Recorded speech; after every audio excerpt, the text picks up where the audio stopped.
بسم اللہ الرحمن الرحیم۔ ناظرین، میں ہوں عمران یعقوب خان اور آپ دیکھ رہے ہیں چینل واقفہ نہال۔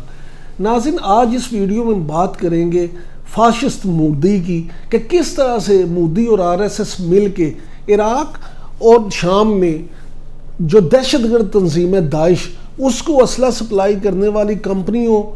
کے ساتھ مل کر کیا کھیل رچا رہے ہیں اور کس طرح سے پوری دنیا کے امن کو خطرے میں ڈال رہے ہیں۔ اگر آپ کو ہماری یہ ویڈیو پسند آئے تو اس کو لائک کریں، اس کو شیئر کریں اور ہمارے چینل واقفہ نہال کو سبسکرائب کرنا مت بھولیے۔ شکریہ۔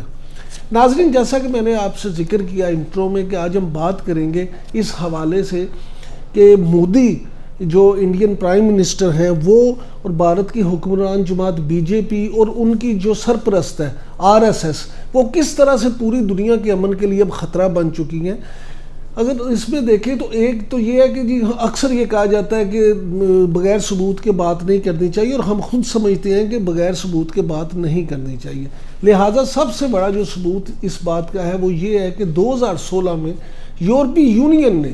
ایک تحقیقات کرائیں، ایک اس میں انکوائری ہوئی، اور اس انکوائری میں اس تحقیقات میں یہ بات سامنے آئی کہ انڈیا کی 6 کمپنیاں ایسی ہیں جو کہ عراق اور شام میں دہشت گرد تنظیم داعش کو اسلحہ فراہم کر رہی تھی، جو ان کو اسلحہ بیچ رہی تھی، اور یہ بات ثابت ہو گئی اور یورپی یونین نے یہ ساری رپورٹ پوری دنیا کے سامنے رکھ دی۔ انڈین گورنمنٹ کو بھی سرکاری طور پہ اس کے حوالے سے نہ صرف آگاہ کیا گیا بلکہ ان کو یہ کہا گیا کہ ان کے خلاف تحقیقات بھی کریں، کارروائی بھی کریں۔ اب مزے کی بات یہ ہے کہ مودی سرکار، جس کو ہم اسی لیے کہتے ہیں کہ ایک فاشسٹ سرکار ہے اور مودی پوری دنیا میں امن کے لیے ایک خطرہ بنتے جا رہے ہیں، انہوں نے بجائے اس کے کہ ان 6 کمپنیوں کو وہ تحقیقات ان کے خلاف کرتے یا ان کے خلاف کوئی ایکشن لیتے، انہوں نے ان کو مزید کرنے کے لیے جو مزید بہت بڑے کنٹریکٹ تھے، بہت بڑے ٹھیکے تھے انڈین فوج کو اسلحے کی سپلائی کے، وہ ٹھیکے بھی ان 6 کمپنیوں کو دے دیے۔ اور اس آپ کو سن کے حیرت ہوگی کہ براموس میزائل اور آرٹری کے بڑے جو سودے ہیں، دفاعی سودے،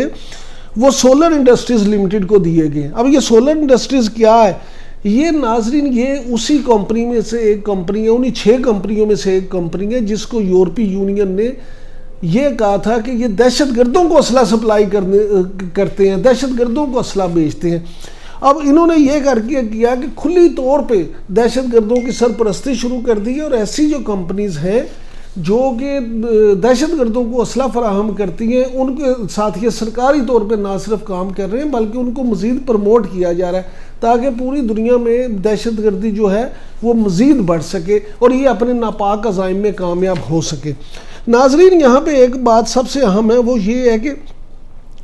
یورپی یونین کی اس رپورٹ میں باقاعدہ وہ ثبوت سامنے لائے گئے تھے جن کی بنا پہ انہوں نے یہ کہا تھا کہ جناب یہ ہیں وہ ثبوت جن کی بنا پر یہ کمپنیاں 6 کی 6 انڈین کمپنیاں جو ہیں وہ داعش کو اسلحہ فراہم کرتی ہیں۔ ان کمپنیوں کے خلاف ناظرین اب یہ معاملہ ہو گیا کہ کیونکہ یہ انڈیا میں سرکاری پارٹنر بن گئی ہیں، اور جو انڈین RSS کا ہیڈ کوارٹر ناگپور میں ہے، یہ سولر انڈسٹریز کا ہیڈ کوارٹر بھی ناگپور میں ہے، یہاں پہ انہوں نے نہ صرف یہ کہ ان کے لیے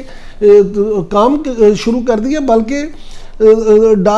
داعش کو جو IEDs کے لیے ڈینوٹیٹر سپلائی کیے گئے تھے وہ بھی اسی سولر انڈسٹری نے سپلائی کیے تھے۔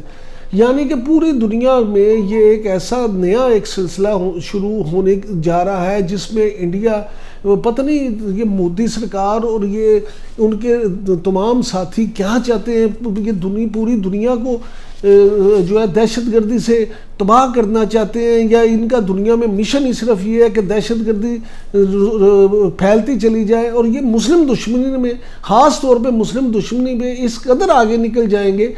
کہ ان مسلم ممالک میں دہشت گردی کرنے والے جو افراد ہیں ان کو اسلحہ نہ صرف فروخت کریں گے بلکہ ان کے سہولت کار بھی بن جائیں گے۔ ناظرین، اس رپورٹ کے بعد میں سمجھتا ہوں کہ اب عالمی اداروں کی بھی آنکھیں کھل جانی چاہیے اور ایسی کمپنیوں کو نہ صرف انٹرنیشنل سودوں کے لیے بین کرنا چاہیے بلکہ انڈیا کے خلاف بھی اقوام متحدہ کی